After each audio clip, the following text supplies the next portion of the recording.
Hello ladies and gentlemen, and welcome to the Nerd Herd Comic Book Club, your number one stop for stellar reviews of volumes, arcs, or stories that us or yourselves choose. You can find us live every Wednesday on YouTube, Facebook, and Twitch, and the replay on all podcast networks. Take a seat, get yourselves and your opinions ready, as it's time to join the herd. But first, please put your hands together for your hosts, Shane, Phil, and Scott, as they kick off this week's discussion. Hello everyone, welcome to the Nerd Herd Comic Book Club. My name is Scott. I'm joined by the boys. I've got Shane up here. Oh, hoi hoi. And I've got Phil up here. Hello. And I want to say that it's absolutely bloody amazing that we have hit 100 episodes. This is it. This is the 100th episode. 100 whole episodes of us sitting down and talking about books that we love and hate in this sort of kind of safe space between us, and with having some of you herd members joining us as well, whilst we've kind of been growing this small little community of people who want to give their opinions. We honestly wouldn't be here without you guys, so thank you very much in giving us all of the support every week, so thank you very much. It's been a bit of a journey. It has. We wouldn't have been here without Dean to start us off, so thank you to him. And then it was a bit difficult when it was down to just the three of us to keep it going, to keep this ship floating, but we got there in the end, and a lot of people have stuck with us whilst new people have come along as well. The show has definitely changed over the last 100 weeks, and who knows where it's going to be in the future. So boys, and for anyone who's watching and listening, could you please raise a glass, raise a drink, and I'd like to make a toast to an awesome 100 episodes and to an even better 100 more. To the Nerd Herd Comic Book Club. You're here. This week, we are talking about Secret War, written by Brian Michael Bendis, painted, not drawn, he doesn't deserve that, by Gabrielle Dell'otto, and the letters by VC's Corey Petit. Now, before I go into what the book's about, let's go ahead and say hi to everyone that's joined in. We got Liam. Howdy ho. He's saying happy 100th episode. Thank you very much. It's amazing. We've got Luke. Congratulations, Nerd Herd, for the 100th. Thank you very much. Highland G. Hey everyone. Happy 100. Triple G. Congrats guys. One hell of an achievement. Well deserved. Thank you very much. We've got James Copley. Howdy ho. Thank you very much for coming. Kevin. 100th episode. Hi everyone. Wednesday spoiler. Hello Marvels. Hello Wednesday. Amy's here. Hi everyone. Congratulations for the 100th episode, guys. Thank you very much. And we've got Martin. Eden all. Happy 100th, lads. Thank you, mate. We've got Lewis Deakin. Hello. And Chris from Off My Shelves. 100 episodes. Amazing. Well done, boys. Thank you very much. Now that we've hit 100, Phil's gone. That's his limit. Yeah, that's his limit. He was like 100 and I'm done, boys. Sorry. Get to 100 and I'm done. I will... We've got Comic Book Report, hey, and we have got Mark Oldroyd as well saying, well done, guys. Thank you very much. Right, before we go on to the synopsis, I do have one more thing to say. We are going to be doing a giveaway at the end of this this episode. We have got a little package from each of us to give you all a little something. Thank you for your loyalty. So everyone that joined in last week and gave us a Herd's Choice, this episode was supposed to be the Herd's Choice, but it's not, because it's a 100th episode, and we decided to choose Secret War. So... we've got all those names that gave us a choice last week down on a wheel, and we'll be spinning that later on in the episode, so keep watch for that. Right, let's give you a synopsis about what Secret War is all about. So, Nick Fury led a group of hand-selected superheroes into Latveria on a secret war. The US government didn't quite sanction the action, and the heroes in question, they don't remember going, to be honest. Fury believed that Latveria and their Prime Minister were supporting terrorism by equipping B-list superheroes with high-tech equipment, and whatever happened during the secret war was bad. It was shameful, and Fury had hidden the truth ever since. Now it's the present time, and the secret war has returned to bite him. So Spidey, Daredevil, Captain America, S.H.I.E.L.D. and the Fantastic Four are facing a horde of augmented villains in this story. Nice. And there we go. I've talked a lot now and I need a drink. So I'll leave it to Philip to kick us off, to give us his initial thoughts for this story. Well, first of all, I do have some internet issues. I do apologise for that if I happen to jump out. Shane can take over. But first of all, let me say 100 episodes. That makes me feel old. I definitely feel like I have another 100 in me still to go. At least. Where's our letter from the Queen? Exactly. But we're not royalists. That's why we didn't get one. We don't believe in the Queen. But anyway, yeah. She's real.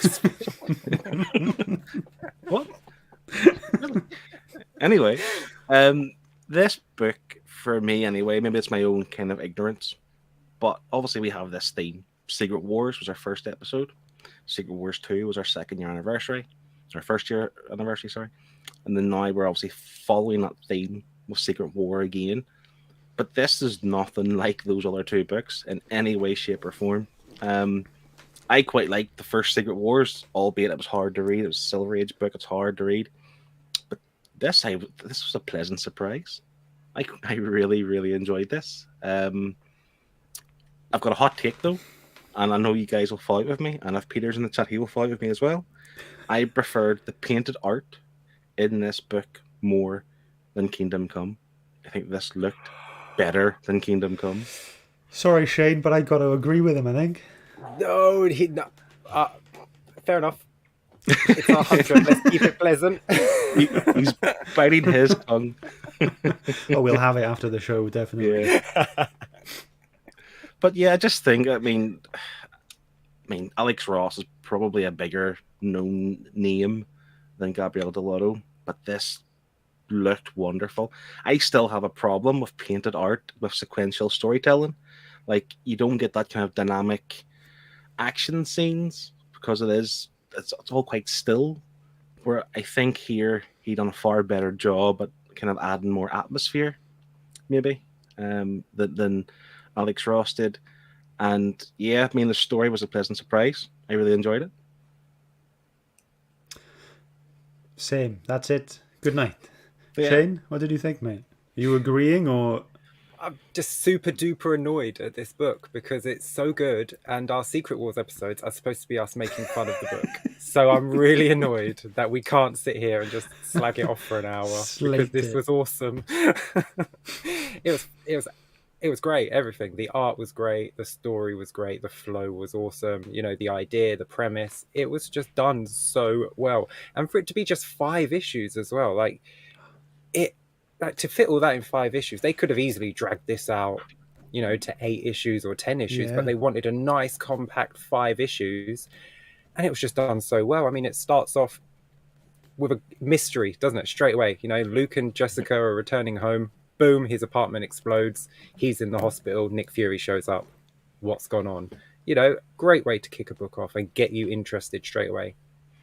100%. They could have easily had an opening battle scene from the year before what happened, you know, with the Secret War essentially, but they didn't. They obviously like just fed you little nuggets throughout the whole story. Fed you, yeah. I like the way it was done. It was really clever, and again, as I said before, like Secret Wars unfairly linked to Secret Wars and Secret Wars 2, but this was just like a million times better than that, and I do have this feeling that. Because I never heard of this book before. I'm wondering, are there people who love Secret Wars, have read this, didn't like it because it's nothing like Secret Wars, or modern day readers have read Secret Wars, hated it, and ignore this book because they think it's Secret Wars? Yeah, so maybe. They think they need to maybe have a different name, you know, Secret Mission, Top Secret. Just call it Nick Fury or something, you know. Here we I are would have now. stayed away from this. Yeah, we're definitely advocating this book. Get it. If you didn't like Secret Wars, neither did we. But you'll like this book. If you haven't read it, it is great. You know, looking through it and reading through it, I honestly think the art totally enhanced the story. You know, if it was, say now, John Romito Jr. drew this, I don't think I would have enjoyed the story as much, or I wouldn't have noticed it. But like, what was awesome about the painting? I'm not going to say art. The painting of this. It was just amazing with all the environments, the facial expressions and the emotions. I don't think this is a kind of style where you can just have a blank color as the background of a panel. There is going to be detail in everything that you see, and I just loved it. I absolutely loved it. And I'm looking forward to talking more about it later on. It sounds like some guys in the chat didn't appreciate the art. One of them being our artist, Our resident artist, Kevin. He's just said, ... I didn't enjoy the art. Kev, do you want to elaborate on that, please? Thank you. Any reason why? Yeah, why? We're not going to accept that. You need to justify that. And Lewis is saying he wasn't a fan of how they drew Spider-Man in the first couple of issues, but I thought Daredevil, Captain America, and Fury looked awesome. Now, I have issue with that because I've written down, I wanted to ask you what was your favourite character design in this, because mine was Spider-Man and Daredevil. Spider-Man purely because of his eyes. His eyes looked awesome, and it kind of looked, I don't know, just kind of had this more edgy, more actiony look about him. Yeah. I thought he looked brilliant.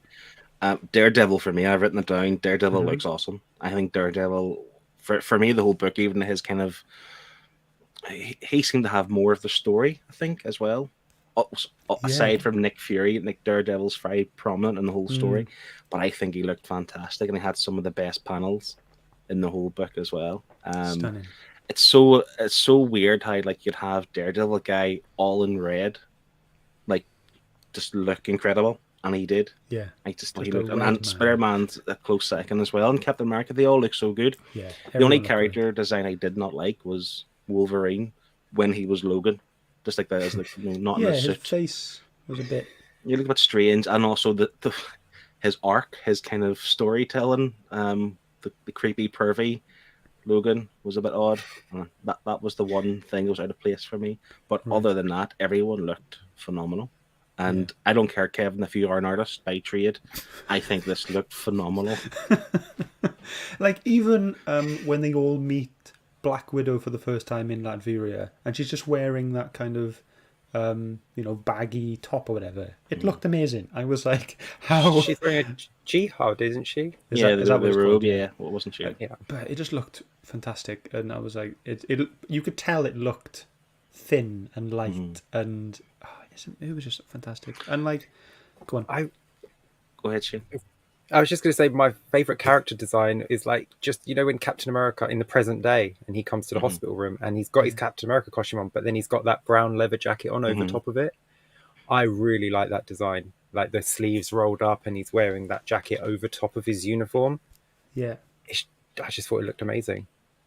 Something so simple as a leather jacket over his uniform, but it just made him look so much different. Yeah, it's so much cooler. Trendy. In 2004, Yeah. And in the 40s too, he was trendy back then as well, don't forget. But Kevin made a point there, he's not a fan of painted art, and that's something, I think that's the stance I took with Kingdom Come, that I'm not a fan of painted art in comics. It never really works well. And to be fair, it looks phenomenal, but I still have a gripe with it because it doesn't belong in a comic book. It's like less is more almost, this is just too good. Like, I get why he's a cover artist. He does some phenomenal covers for comics. And I find it hard to kind of have it as sequential art. I don't know why, but this is great. Just a treat. That's what I'm taking this at. This is a treat. Like, we've read some bad art recently, but we've seen some good art. But this is just cut above the rest, in my opinion. And every page was just a joy. And I actually want to own this book now in whatever best edition you can get it in. I want this because it's a piece of art, and I love it. Yeah. I think I'm a little bit more forgiving of painted art because before I started collecting comics, I was collecting trading cards, and most of those are painted rather than drawn. So I think seeing all the characters in painted form first may have, just given me a little bit of appreciation for it. But I I totally thought- understand where Phil's coming from. I thought that you were going to say before you collected comics, you were a collector of like fine art. Fine art. That was, like very rare. Like you was millions and millions of pounds, and you went, you know what? I can't do this anymore. Comics is for me. You're such a nerd, Shane. Collecting cards. Love my trading cards. You take that back. But yeah, no, I mean, again, it's just a pleasant surprise. It's like Scott, you mentioned, it's a treat. This is not at all what I was expecting. No, Um, we were expecting a bad book. Yeah, we were, and like she had mentioned before, like we enjoy a bad book that we can just destroy for this hour on a Wednesday night. Yeah. But I do think we're going to struggle to find negative stuff up to say about this. There are a few nitpicks, but nothing. That's nothing it, though, isn't major. it? Yeah. A big thing for me as well in art. There was a lot of light going on, as in like glowing, of like holograms and explosions and all the powers and everything that was going on.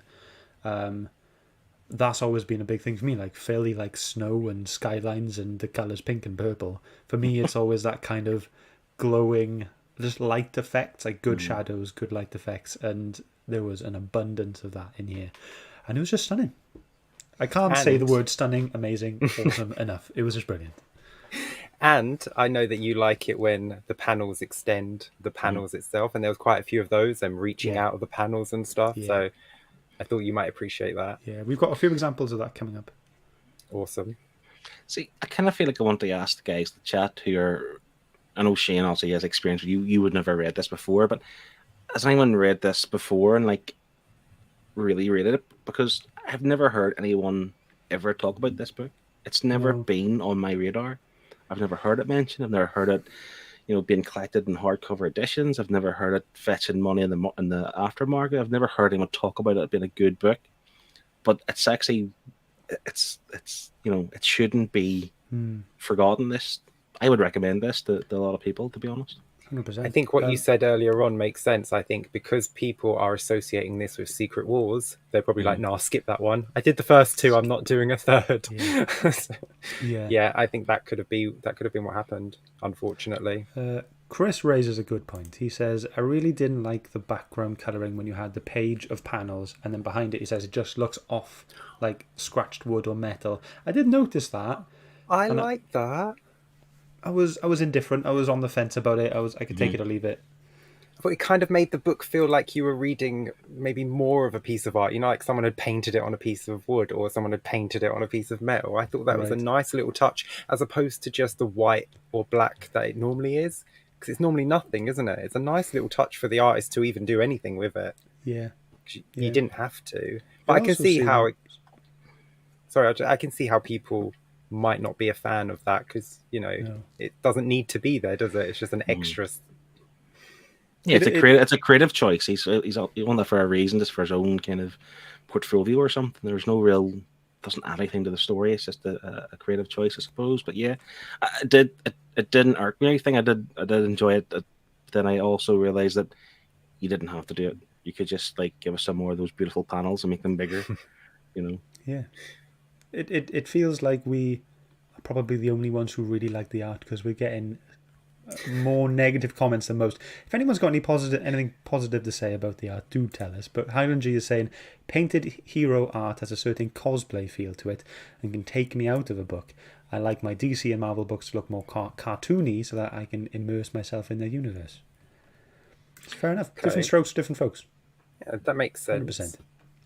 But that's kind of where I'm going from too. Like again, the painted art looks great, but I do prefer books that maybe look a bit more cartoony when you're reading them.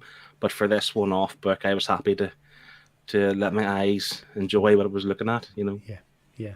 Right. Let's say hi to Andy, Perpetual Comics. Evening, folks. Thank you for coming. Hope you're doing all right. And should we go on to some pages? We've gushed over the art enough now. We might as well show everyone what we were talking about. So we'll go clockwise. Shane, we'll start with you, mate. Yeah, Phil was already gushing over Spider-Man and Daredevil, so I stole his page this week. They look great in the middle. I've picked it for the middle part of this page. I just Yeah. think they look fantastic. Like the muscles, the shading, the shadows, like everything about them. They are perfect characterizations of Spider-Man and Daredevil. There's no mistaking who they are. Just it's done perfectly, and even the poses they're in. I absolutely loved it. Yeah. This has actually brought up. I might do that thing now where I make you hate the page. This has brought up something that I noticed whilst reading the book. Right, I appreciate that the artist is amazing and has so much time, spent so much time creating all of this. But I noticed a couple of copy and pastes throughout this book. This is one of them, where Spider-Man is posed exactly the same. It is literally pixel to pixel, exactly the same, and then they just moved Daredevil over a bit and moved it on. There was another bit, I think it was with Jessica Jones, In where the they hospital room, they took a close up. Let me just move this out of the way. A close up panel of her face, and we used the exact same panel again in the third issue. So Phil was talking about nitpicks. There's one of them. But stunning page. The poses are amazing, and I love the the Daredevil view in the top middle panel as well. Yeah. I do have another nitpick about the Spider-Man costume on that page there. Like somebody had mentioned, I think it was in the chat, or maybe it was one of you guys, about the mask. That his eyes look more kind of menacing, more kind of, I don't know, tougher or something. But for some reason, when I look at if you show that page again, Scott, when I see that panel on the top left, his face, his mask, I see like the foot soldiers from TMNT, or even like Barn Simo. It's just that kind of evil mask as opposed your friendly neighborhood Spider-Man. Yeah. And it's not a bad thing. It's just something I noticed throughout, that he maybe looks like too evil as opposed to a bit too friendly. Yeah. Okay. Let's take a look at yours, Philip.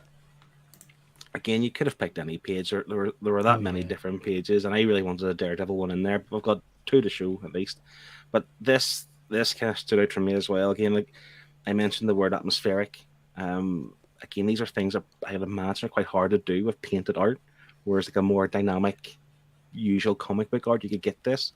Where this just looks atmospheric. You have these things floating in her kind of force field. You've got the kind of, I don't know how you would describe it, the magnitude of what's happening here, and it's all kind of portrayed in this image. I just think it looks fantastic, and the fact that everyone's the same color, different shades of the blue, it's a Secret War blue, really. And then of course this is the page where she's trying to save the day, but she's really struggling, and she's just shouting, "Raid! I can't!" Like she's really struggling. You can see it in her face, and this part of the story just felt quite tense, and this pitch I just felt like great. Yeah, like you've got the lightning, you've got the reed and the R effect. Like they almost don't belong there because they're too cartoony. If you know what I mean, like they're too much red, too much blue. It shouldn't belong in painted art. That's just slapped on there. But yeah, I just like it. You can even see like the subtle like force field around the edge, like the bubble kind of thing around as well. Yeah. So good. Yeah, that's fantastic. So good. And we'll go over to mine next then. I'm a massive anime fan, right? And I love any like wills of strength. And this just, I had shivers. I looked at this page and it was just brilliant. Just seeing the Thing just will himself to lift harder and harder and harder, or to break the dock that they're on, to kind of, I think he was trying to sink the bomb into the water, wasn't he? And I just loved it. Like that first middle panel, you can just see him, he's tensing everything, and he's literally trying his absolute hardest to save the day in how he thought he would have. Purely, like, this may not be the best, art in the book, even though it's amazing. For me, it was the most impactful page for me. Mm-hmm. So cool. This was the cool part of the story, and again, every page looks wonderful. You can see the detail, even in like the stone and the ground. Like, again, it's just stuff you don't have to put in, really. But I love the attention to detail. Chris raises a good point, which I have down here as well. Like because the lettering does look out of place. So when you look at that page, it looks great. Then you have these kind of standout blue and white like rumble across it. I feel like it's a bit out of place almost. But I'm not trying to get you to hate your page, Scott. It's a wonderful page. I know. You know? Yeah. I know. Yeah. I think if you're going to paint a book like this, you don't need to put sound effects in when you can put like waves or, to let you know what sounds are coming from things. He's a great artist. He could have put ripples in and made the picture a little bit blurry so that it's rumbling rather than have big rumble, rumble, rumble across the middle of the page. Yeah. It wouldn't have taken anything away had it just been like a shaky, blurry image. Yeah. Saying that, I wonder if Kingdom Come had more of that, would I like it more? A few more rumbles.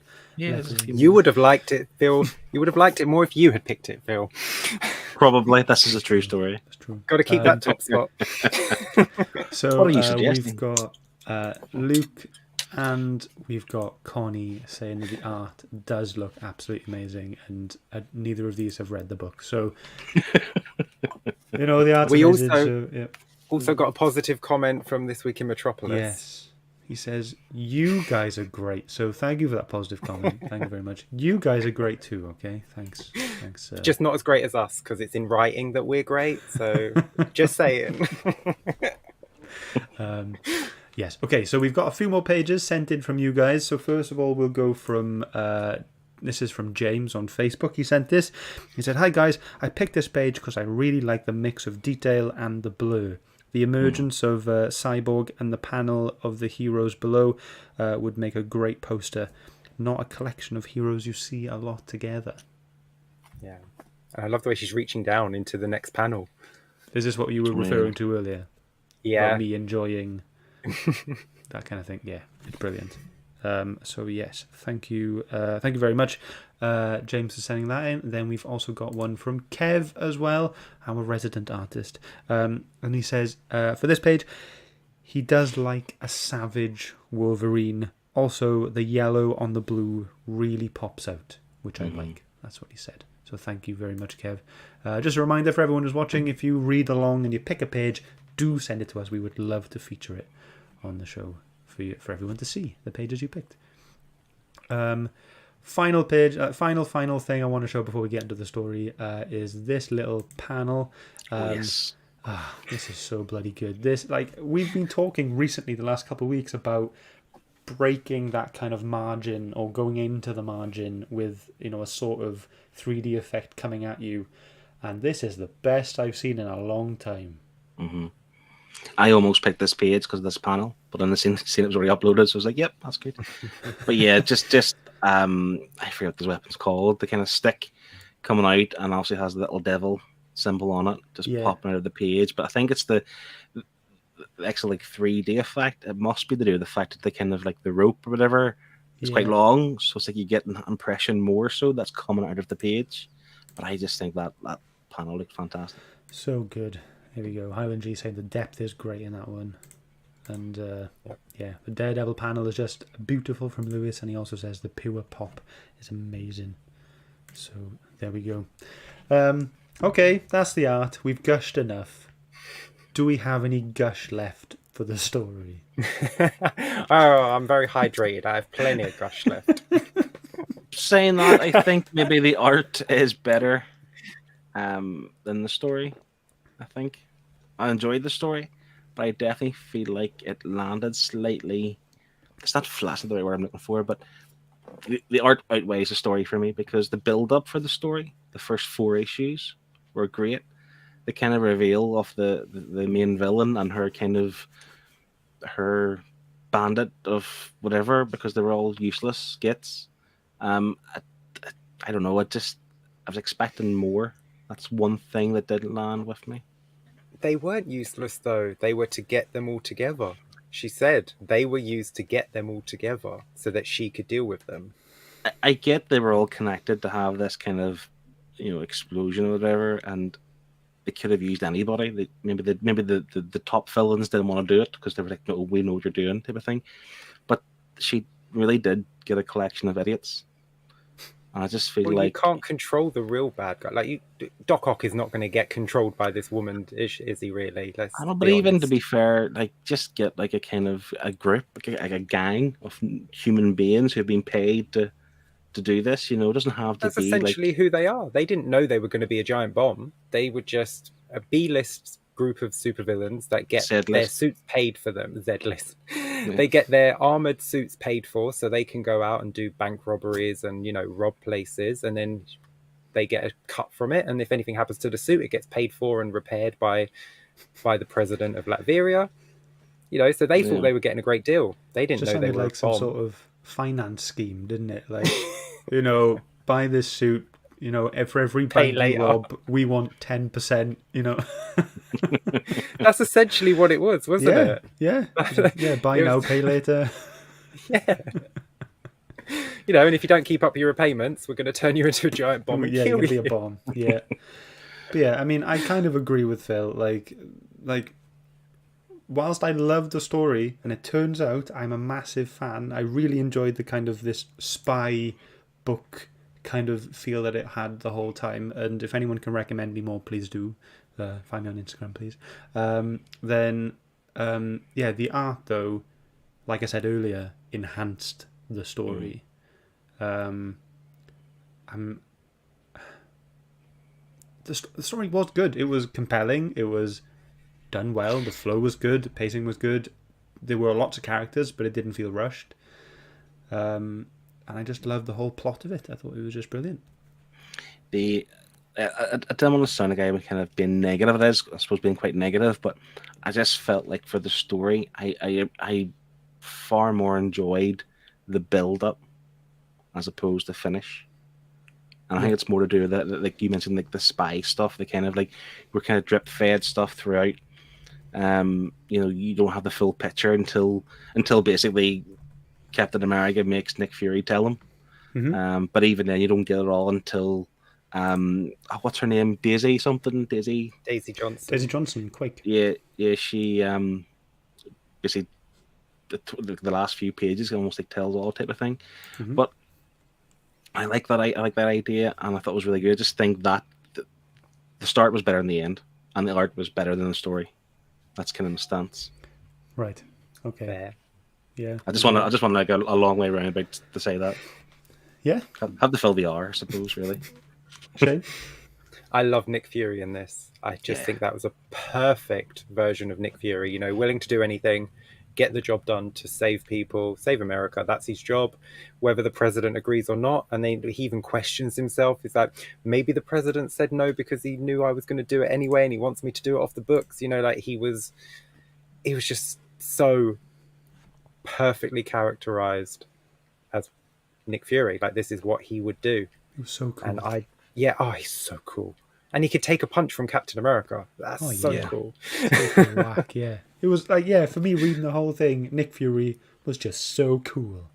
Yeah. I think that was just... He's even got a life model decoy at the end so that he couldn't die. He's like so cool. Yeah, it's so cool. so cool. So cool. So cool. So cool. Anyway, I have the exact same note as well with Nick Fury, like the ultimate spy, the ultimate soldier to do what it takes to kind of save the day. And he's, if I had to choose between, I can't remember what worded, like between innocent lives or upsetting the government or whatever, it's an easy choice. I love that. The fact he will do anything he can to prevent this kind of massacre, whatever he thought was going to happen. And like I say, the fact that he essentially conned some of the biggest, brightest heroes in Marvel to do this, but then wipe their memories, and they obviously had no idea. Like, he's like more superior than all of them combined because he could do it. So he's good. Marvel's Batman, isn't he? He's Marvel's Batman. That's what he is. He's Marvel's Batman. Yeah. But even when, like, it wasn't just to go and kill the Prime Minister, it was to make an example out of her. He's like, I'm not just going to kill you. It's like, that wouldn't be good enough. Someone will just take your place. I have to make an example out of you so that the next person thinks twice before they step up. And it's just like, oh my God, you're so cool. It's like, damn. Stop being so cool. I'd like to address... We should stop gushing over Nick. I'd like to address Kevin's question. He says, was this released before New Avengers? It feels like a testing ground to get all these characters together. And yes, it was. Issue 1 was out in February 2004, and New Avengers started in January 2005. So maybe it was a testing ground. But yeah, there we go. There's your answer. Yes. Right, this team works really well together. I mean, they got in there and got the job done. So it was a great team as well. It's such an odd team to put together. Yeah. You know, I know Spidey and Daredevil have teamed up together. Obviously, Captain America's led the Avengers and so on. But just this collection of heroes, you wouldn't really put them in the same team, really. And yeah, they were great. They were fantastic. But I quite like the scene where they're on the airplane for the first time, and Wolverine's like he could smell Peter Parker, and he knows. Like, just wee things like that are really cool. I do want to address, actually, that I think I mentioned you guys pre-show that, like, maybe guys in the chat will know, people who read Wolverine and read Logan, is he always this creepy, pervy kind of character? Because he was quite inappropriate with the air hostess. He was drunk. I know he was drunk. Yeah, but I just feel like it made me not like him a lot. Like, right. Well, for me, Wolverine's usually grumpy, and you know, he just kills things without really thinking. He's not so much like a creepy person, and it just kind of put me off a little bit. I don't know why. But he gets put in his place by Captain America. Captain America's like, sit down, and everyone just sits down and just shuts up, and they just all face forward. They're like, you know, Dad's told us we better sit here. Yeah. He'll turn his plane around. He's just reading a book for the whole time, and then when he needs to step in, he steps in. Yeah. And I mentioned this before, whenever we've read Captain America, like this kind of wholesome, a goody two-shoes hero that Captain America is. I really enjoy it. And even in this book, it was the same. And in fact, they told him off, made him sit down. Like, I just think Captain America is fantastic. Yeah, like some of the stuff Captain America said, you know, when he got ambushed at his home, and he ended up like punching the woman in the face, and he's like, it's not a moment I was proud of. And, yeah. You know, it's just that kind of like, it was necessary for him to survive the situation, but still he reflects on it and just goes, yeah, that wasn't my proudest moment, but got to do what you got to do, that kind of thing, isn't it? Equal rights. If she's trying to kill you, you can defend yourself. Yes, but that wouldn't be Captain America's stance. That's the thing. I think that's the point. And like, you're right that he effectively had to do it.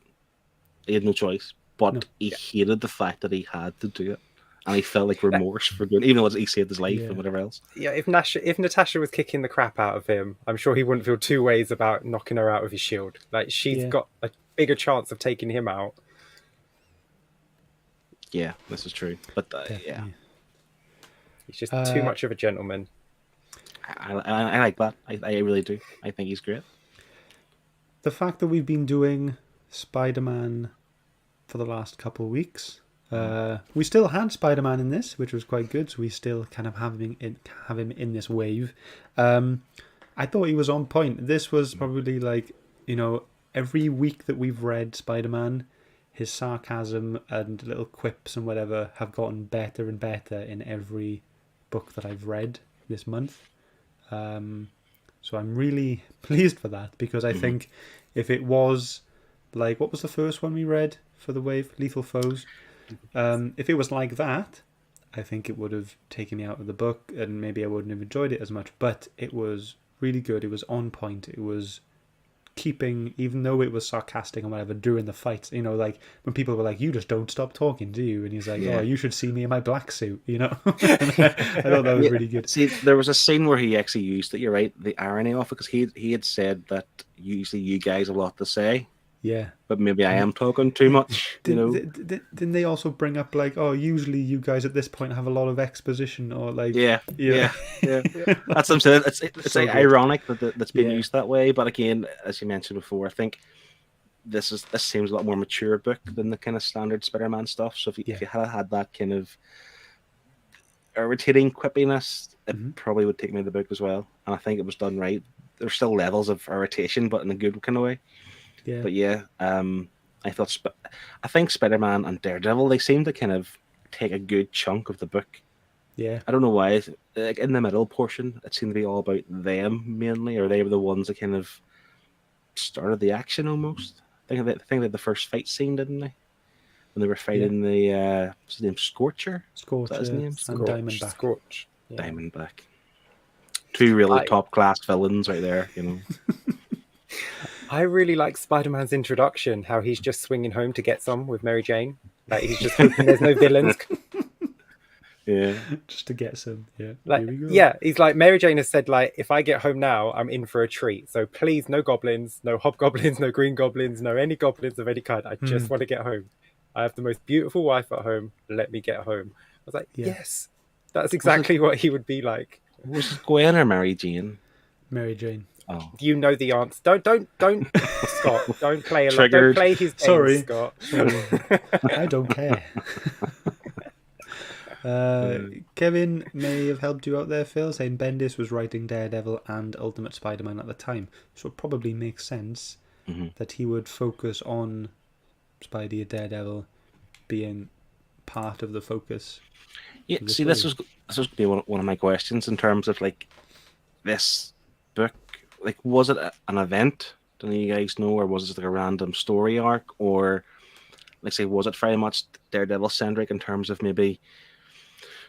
Again, there was none of this kind of stuff. See Daredevil issue 404 or anything like that. There was just like it seems separate, and I'm wondering at the time if Bendis was writing Daredevil and Spider-Man, then it must somehow kind of be involved in their storyline somehow, or is there tie-ins to this? I'm not really sure. I don't know if anyone has the answer to that, but that's what I was thinking. Like, where does this fit in, or is it completely on its own? Like, wasn't Bendis writing Ultimate Spider-Man? So that's a much younger Peter Parker, and this one's married to Mary Jane and more adult. So I think this is the main MCU universe. I would put this in 616. That's what I mean. So it must somehow be more Daredevil's, like in terms of maybe he's trying to promote his Daredevil run by writing this separate event or something, you know. But it must have had, waves throughout the Marvel universe, because now Nick Fury's not head of S.H.I.E.L.D. anymore. Maria Hill is. That's true. Yeah. Speaking of that, the Maria Hill thing, I don't know what version you guys were reading, but did you have it so they had like the transcriptions of stuff at the end of each issue? Like the phone calls and the interviews and all that kind of stuff? Did you... but I don't tend to read them because it's just more time. They were quite good. They took a few minutes to read, but I quite enjoyed them. But we'll forget about that then. Let's go and say hi to the Wasp. I'm hoping that's right. Hi boys, all the way from New York City. Thank you very much for joining. Hope you're doing okay. And we've got Zan as well. Evening lads. Thank you for joining. Hope you're doing okay. Chris asked a question. He goes, one thing. The combined tech made a bomb, right? So why didn't she send them all to New York immediately and push the button? She wanted to watch, and she wanted them to know why she was doing it. She wanted them to see her eyes. She wanted them to know that she survived, and she wanted them to know that she was the one killing them. Yeah, she was scorned. You know how bad guys do? They need all the praise and all the attention, don't they? They literally want to watch the world burn. They just can't get it done. You know, bad guys would win if their plans just didn't involve them having to watch Spider-Man die. Spider-Man would have been dead 59 years ago. Yeah. You know, he wouldn't have made it to his 60th birthday. Yeah, definitely. It's like the Batman villains in Batman 66. At the end of every episode, they'd leave him tied to something and then leave the room. It's like not stay and make sure he's dead. They just have to play their games. Yes. And that was her downfall. That and Quake. I mean, Quake was super powerful in this. Awesome. It's her first appearance as well. This is what I wanted to ask. I heard it on the grapevine that it was her first appearance.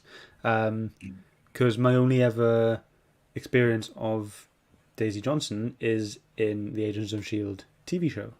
Starts off a sky, doesn't she? Yeah. Yeah, I've never read anything with her in. So it was... I didn't quite click straight away that it was her, and then they started using the powers, and then I saw the word Daisy and Daisy Johnson, but they never say Quake, do they? No. They never say Quake. So it was, she was really cool, and she turned into quite an integral part the further the story got on. Yeah, because I didn't know who she was. It's the first time I ever read her. I didn't know her name was Quake, and even the TV show, I never watched that TV show, but I don't know if it was the first issue or certainly the start of the mission. they thought she was like a passerby almost. They just kind of like fobbed her off, like, "Sorry, kid, you go that way," type of thing. And I think she was 18. She was 18 years old. 18, yeah. 17 when she did the mission. That's what I mean. So she had this like level 10 clearance and stuff, and like I just think that's really cool. Like obviously she must really mean business, and her Nick Fury really trusts her obviously with everything, and she just seemed very badass without actually doing anything apart from obviously like exploding people's hearts and stuff. Which is brutal. Yeah, that was great because he could heal. Obviously, he was able to come back, and he's just like, "Don't make me do it to you," because he heals, you don't. Type of thing. He'll come back. Yeah, yeah. I just thought it was really cool. Again, it's not something I'm not going to go out and try and read more for her because I don't think she's had her own book. I'm assuming she's part of X-Men. No, no, she's not. She's not a mutant. She's an Inhuman. Yeah, well, let's say that in the book. But where would you put her in the Marvel books? You know what I mean? She doesn't have her own series. Shield. Yeah. No, she's with Shield, isn't she? She's a Shield agent, so she'll be with like Mockingbird or Black Widow and things like that. It's a shame she doesn't have her own book. I probably would have liked to watch that, read that. That's the thing. I feel like she's bound to be in something good because she's never been anything before I read, and I feel like I'm missing out on something because she was such a cool character. Yeah, you'd like her evolution in the Agents of Shield TV show. Oh yeah. You'd like that. Like, it starts off really normal, and if you don't know anything about her, then you get surprised about what's going on. Is that the one with Phil Coulson in it? Yeah. Oh. She gets this exact costume in the series as well, doesn't she? Like the gauntlets and the black suit, and so cool. she. Yeah, so cool. Worth a watch, Phil. So cool. Not as cool as Nick Fury, but so cool. So, despite the fact that we've said we really love the art, the story, in my opinion, is quite compelling, quite good, quite gripping. It's only 5 issues long, but I'm feeling like I'm running out of things to say. You know what I mean? Like, because everything's positive. Because everything is good. There is nothing bad to say. So I'm trying to have a quick flick through the book now and try to see anything, pick up anything. I did feel a little bit disappointed. I don't know that's the right word. Like when you're going to that area, like you need Doctor Doom. Like where was Doctor Doom in this? I feel like we needed him. I don't know how you would put him into the story, but I wanted a bit of him in the story somehow. Even like a cameo. When they said the president, the Prime Minister of Latveria, you think Doctor Doom, don't you? Yeah. There is a tiny, if you want any sort of mention of him, when they show the rubble of everything being blown up, you can see his statue's head. Yeah. That's all you get in, all right? That's it. What I was thinking, like, even have him in that prison, I can't remember what it's called, the one that's in the ocean, with all the kind of super powered, prisoners, like him being in there, maybe they going to him for advice or something. Just have a cameo. I just feel like Doctor Doom should have been included somehow in this story. I was half expecting the Prime Minister to be like his daughter or something. I thought it was going to turn out she was some relation to him, but no. Because that's what I mean. For somebody who doesn't read, say, like Fantastic Four or Doctor Doom books, but read this, and you kind of know that Doctor Doom's that's Doctor Doom. But this what's her name? Lucia Bardas. Like who's she? Who is this person? Did she kill Doctor Doom? Did she just win an election? So that's like Doctor Doom gave up power for an election. Yeah, he just got voted out because that's how it works. Yeah. But that's what I'm trying to say. Like how does she come to be the person in power and not Doctor Doom? And I feel like that's something it's not eating at me. It's just it's fine. I just feel like have him in the book somehow. Explain it a little bit. Lewis is kind of on the same page. I think he says Doom wouldn't even need to be a present character, but maybe even just a strong reference to him would have worked really well. Yeah. Apart from that statue here, there was nothing. Yeah. Chris wants to examine the writing. He quotes, "Tootsie, I ain't here to fight you. I'm here to make an example of you." That's Nick Fury being tough. So cool. Is it? So like I'm flicking through this now and I'm going back and I remember on the first issue, when the 2 agents are interrogating that villain, I don't know what his name is, but I felt terrible for this guy. I felt like they were really picking on him and like he was having like a really hard time. Good. He's a bad guy. Good. But I felt bad for him. Yeah, I felt bad. What was his name again? What was I it? can't remember. I'll have a quick click through. Yeah, I felt bad for him too. And they killed him. Did he opened the door or something? And he He was, tried to. Went to the Tinkerer, didn't he? And he Yes. just uploaded. Just one thing. I think like that quote that Chris put there, I think that might be a typo in the book. I think he probably meant to say toots and not tootsie. Right. Okay. You'd say toots, wouldn't you? Yeah. When I trying to wouldn't be say like either of those words. derogatory I don't know what they mean. if you're trying to be derogatory to a woman, you'd call her toots. So I think he would have said toots rather than tootsie, because tootsie means toe. It's like, oh, look at your tootsies. So I think he may have meant toots. Okay. Fair enough. Right. Do you guys have anything else to say? Because I know we've got a lot to get through for the end of the show. I want to try and keep it in the hour. Is there anything else pressing that you want to bring I up? have a question that I would like to ask if anyone knows the answer, because I didn't know that Luke Cage and Jessica Jones had a baby. She's pregnant, so I was wondering who their baby was. If anyone knows, does the baby survive? Does the baby become a hero, or is the baby still out there? Just a question I would like answered. I didn't look it up. I usually do, but I didn't this time. Because I didn't know that was Jessica Jones at first as well until we got to the hospital. Yeah. So that was a nice little Right. throw in there, because they, we know they like each other because they've smashed in the Netflix TV shows. They're smashed. That makes sense. They break the bed and stuff, so like they did Yeah. smash. They literally That's smashed. I break the bed too. Okay. All right. Anyway, Right, okay. Final thoughts and scores, and then we are going to be doing our giveaway from all the people that suggested a book last week. And there'll be 3 whole giveaways, so do stay for that. But we'll go ahead and do our thoughts and scores now. You know the score, guys. If you've read the book and you liked it or didn't like it, please tell us why and give us your score as well. We'll add that up, and then we will add the average to ours to get the whole score and see where this comes on the leaderboard. We're getting really close to the end of the season now, so it would be really cool to see if we get any more in the top 10.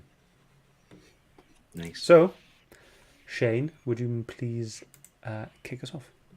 Absolutely. I'll be really quick because I bloody love this. This was a massive shock. I had no expectations whatsoever after Secret Wars and Secret Wars 2. So this was an absolute treat. The art is great. The story's brilliant. How have they not done this? Yeah, like they've had like most of these characters in Netflix and like the CBS TV show. They could have brought them together and they could have actually done a crossover Secret War with like, or instead of Nick Fury, it could have been Coulson, and they could have done this in live action and it would have been fantastic. Yeah. This is awesome. All the characters are represented well. They're all done well. They're all likable and super cool. Nick Fury is amazing. I want to read more Nick Fury. I don't have many negatives. I found Peter a little bit annoying when he was Peter at the start. A little bit too whiny and complaining. Nick Fury tells me to do something, I'm going to do it. It was a bit whiny for my liking, but once he put the suit on, he was awesome again. And I loved it, and I'm just going to keep repeating myself if I don't stop and just give a score. So I'm going to give this a 9 out of 10. I really, really, really enjoyed this, and I'm looking for the physical copy now myself. Ooh. Great. Me too. We've got a few scores coming in. We just need Lewis to clarify one there. But over to you, Phil. Yeah, a complete surprise, a pleasant surprise, a pleasant treat, as we'd said. Overall, a good time, and I would read this again. I don't think I would go buy the book unless they release like a big oversized hardcover or something, because that art looks phenomenal. I do have a problem with painted art still in comics. As much as it looks amazing, there's a disconnect there for some reason. It's the same thing with Kingdom Come and other kind of painted art books or painted comics. I just have a problem with it, and it's a negative for me, even though the art's fantastic. It's just strange. I know it's odd. The story's really good. All the characters are really cool. Like Nick Fury's cool. Daredevil's cool. Peter, he is quite annoying, to be fair. But I think they kind of captured what Peter is really, really well. I I definitely preferred the build up as opposed to the finish. And the villains, the team that was assembled, like, they were very weak, albeit they were just cannon fodder. They were there to be blown up for a reason. I just feel like you could have had someone more menacing, maybe have a few different threats as the book went on. But overall, had a good time. Would read it again. Wolverine was a creep. I'm going 8 out of 10. 8 out of 10. Yeah. Nice. Thank you very much. So we've got a few scores in the chat so far. Hoping for a couple more, so I'll leave that for now, and I'll go on to what I thought. Stunning book, drawn, painted, and written. I think it was all just really, really great. I would love to read it again, but I want to own it. I want to have this book on my shelf. I want to look at it, and I just want it. It was awesome. Stunning all the way through and through. I can't pick apart anything apart from maybe the copy and paste thing. But considering the amount of work it takes to paint every single page, you can give a little bit of leeway, I think. So yeah, that's what I'm going to say for the art. It was stunning, and I loved it all. Yeah, the writing. Yeah, like I said, I'm a big fan of this whole spy kind of thing, and I didn't really realize, but I was like, oh yeah, this is great. I want more of this. I want more like of these kind of little twists and turns and plots, and little hidden agendas and all this behind. And I was just really kind of attracted to that kind of theme. I wanted more issues, but in a way, I didn't want more issues, because I kind of like this feeling of wanting more, because you've got the whole thing of you can be a good guy long enough until you become the bad guy, that kind of thing, So I'm happy with what we've got, and I'm always going to want a little bit more, but I'm going to stick with the 5 issues. I am pleased. Yeah, thoroughly enjoyed it. Would read it again. I would recommend it to anyone who has read Secret Wars or Secret Wars 2 because it's nothing like those, and you should read this book. For me, it's also a 9. Nice. So that's on a negative too. It should have a different name. It shouldn't be called Secret War. No. It should never have had that name, because I think it's unfairly being lumped in with the other books. Yeah. But, yeah. Well, and we've definitely got... It's a mixed bag. It's definitely a mixed bag. That's exactly what I wanted to say. But we've just had a few more scores come in at the very end there. So let me just do my quick maths. And with that... Okay, so let's go ahead and look at your scores, guys. We've got James. He's saying, middle of the road to me, didn't really grab me for some reason, so it's a 7. Thank you very much. Lewis, just giving it an 8. He said it was a good build-up. Daredevil and Cap looked killer, but the final issue has a lot to be decided. Fair enough. Thank you very much. Kevin, 6.5. It was fine. Didn't love it. Didn't hate it. You okay today, Kevin? No. Thank you. Cheers. Liam said, really surprised me. Art great. Story good. 7.5. Awesome. Martin, I did enjoy this, but I felt that I liked the art more than the story. Build-up was great, but lacked that impact I was hoping for. Still an amazing book. It's an 8 from me. Thank you very much. Chris, the dialogue was a bit off in places. The art was a bit static in places. The antagonist was a bit meh, even though Fury was essentially the antagonist, who was good. 6 from me. Thank you very much. And Wednesday Spoiler as well said, Dell'otto art is pristine and the writing was quintessential Bendis. Whatever happened to him? 8 out of 10. So there we go. So, 2010 happened to him. So with all of those scores combined, you guys give us an average of 7.3. Okay? So we'll go ahead and we add that to Phil's 8 and Shane and mine's 9. And that comes to the grand total of 8.3. Ooh. So, does it come on the top 10? Can you guys remember it? Let's have a quick look. That I score. Yes, it does. And that pretty much means I've got one book now left in the top 10, and that's the ultimate. But this comes joint 6th place with Wonder Woman Dead Earth. Nice. How do you feel about that? That's a huge surprise. I would never, before reading this book, if you'd have said Secret War would get in the top 10, at the end of towards the end of the season, I thought not a chance in hell. But Yeah. it was good, really good. Yeah, definitely was. And here is the rest of the leaderboard as well for you guys to look at. Only got a few more spots left. We'll have 4 more after this week. 1 more month to go. So there we go. Final wave. It's the bit that you've all been waiting for. It is episode 100, and we did promise a giveaway to everyone that joined in last week. So that's what we will do. So what we were doing, we have all created secret prizes because it's Secret War. So we've all made mystery boxes for you. They've all got totally different things in. We've all picked whatever we've got, and we want to Clever old that, yeah. No. Just joking, they're quality prizes. They're quality prizes. Okay, so we are gonna spin a wheel to pick the winner, and then we're gonna spin another wheel to pick whose prize you get. Okay, so please do get in touch with us when if your name does come up. So here we go. Good luck to the very first winner. Who's going to win? It is James Copley. Well done, mate. Thank you very much. We will now, if I can do this, now we'll see whose prize you have won. Is it going to be me? Is it going to be Phil? Or is it going to be Shane? Let's see. Oh, it was close. It was going to be Phil. But it's going to be Shane. There we go. We were debating asking the guys who wanted to pick, but then we felt like we didn't want to feel inferior if we were picked last. Yeah. So there we go. So James Copley has won Shane's prize. Now let's see who wins mine or Phil's. Okay, let's go. Good luck again, everyone. Good chances here. Ooh. There we go. So Lewis Deacon is our second winner. Let's go ahead and see if he wins from me or Phil. My prize is better, so. It's gonna be Phil. Nice. There we go.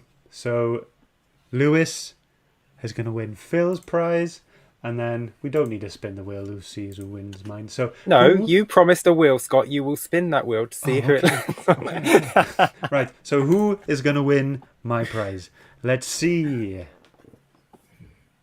Who's it going to be? It's Kevin. Well done, everyone. Thank you very much. So there we go. So we've got.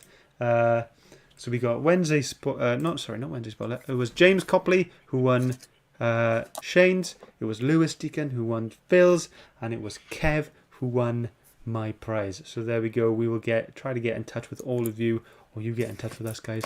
Yeah, Chris is saying that will cheer him up. So yes, thank you, everyone. This has been an absolute blast for 100th episode. Obviously, we're not done. We're gonna tell you what we've got coming up next, and we're going to do like 100 more episodes. Obviously. At least. So let's go ahead. It's Shane's pick next, and let's see what he has picked for us and all of you to read.